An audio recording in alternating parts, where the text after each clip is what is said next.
तो भारतीय पत्रकारिता के दो बेहद जाने पहचाने और सम्मानजनक चेहरे हमारे साथ मौजूद हैं। शशि शेखर साहब हैं, कोई ज़रूरत नहीं है इनका तारुफ करने की। देश के बड़े संपादकों में से एक हैं और बहुत मैं निजी सम्मान इनका करता हूं।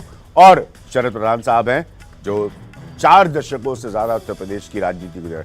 शशि शेखर, सीधा पॉइंट, टर्न अराउंड था मोदी फैक्टर 14, 17, 19, अंततः 22 भी डिलीवर करके दिया भारतीय जनता पार्टी को।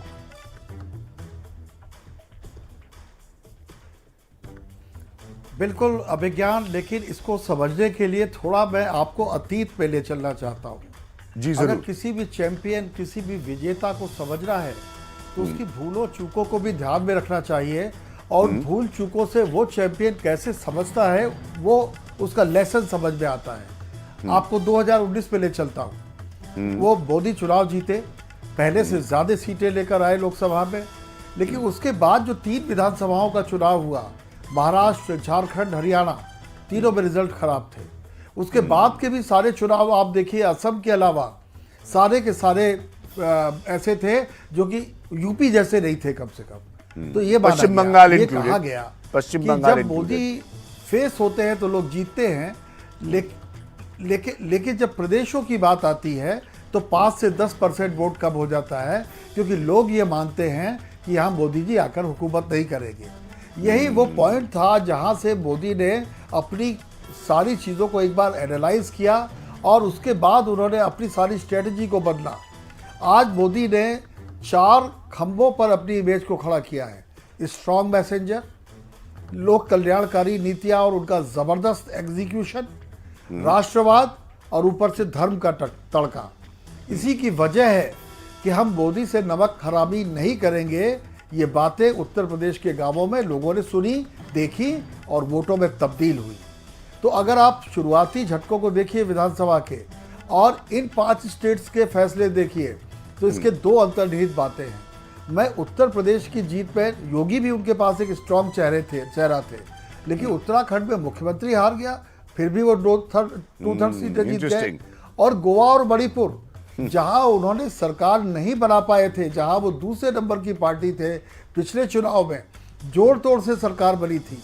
कायदे से जनता को पनिश करना चाहिए था कि आपने हमारा जनादेश छीना, लेकिन नहीं, यही गुड गवर्नेंस है। और वो 4 चीज़ें हैं जिसने कि उन्हें गोवा और मणिपुर में, गोवा में बहुमत से 1 सीट भले ही पीछे हो, लेकिन मणिपुर में बहुमत दिलाया और गोवा में 20 यानी आधी सीटें दिला दी। अपनी गलतियों को पहचान कर पकड़ लेते हैं और अपनी भूल। शशि शेखर जो बड़ी बात कह रहे हैं कि अपनी गलतियों को जी उनकी बड़ी बात पहचान कर पकड़। शरद प्रधान, डबल इंजन सरकार की पिच जब उन्होंने रखी तो इमीडिएटली कवर अप कर लिया योगी आदित्यनाथ की एंटी इनकम्बेंसी को और वहां से पुश किया उत्तर प्रदेश के चुनाव को। डबल इंजन सरकार की पिच नहीं, बिल्कुल उनको ये अंदाजा था कि योगी आदित्यनाथ को लेकर के जो है कुछ चीजें हैं जो एंटी इनकम्बेंसी जाती है उनके खिलाफ, चाहे उनका एक जो है प्रो ठाकुर वाला नजरिया हो या और भी जो चीजें उन्होंने ये नरेंद्र मोदी के, मैं उनकी शशि शेखर जी की बात को रिपीट नहीं करूंगा, लेकिन मैं फुल्ली एग्री करता हूं जो उन्होंने बातें कही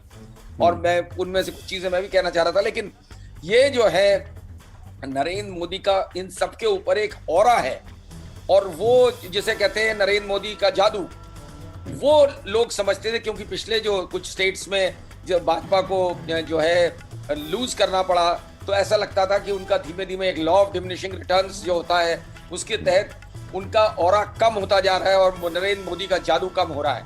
लेकिन यूपी इलेक्शन से, खास तौर से, बाकी स्टेट्स का मैं नहीं कहूँगा, यूपी इलेक्शन से बिल्कुल ये बात क्लियर हो गई कि हाँ, और अगर यही सब लोग बीजेपी के इंसाइडर्स भी कहते हैं कि यही अगर मोदी को आप अलग कर दीजिए और खाली योगी के नाम पे जीतने की बात होती तो शायद परिणाम बहुत विपरीत होते।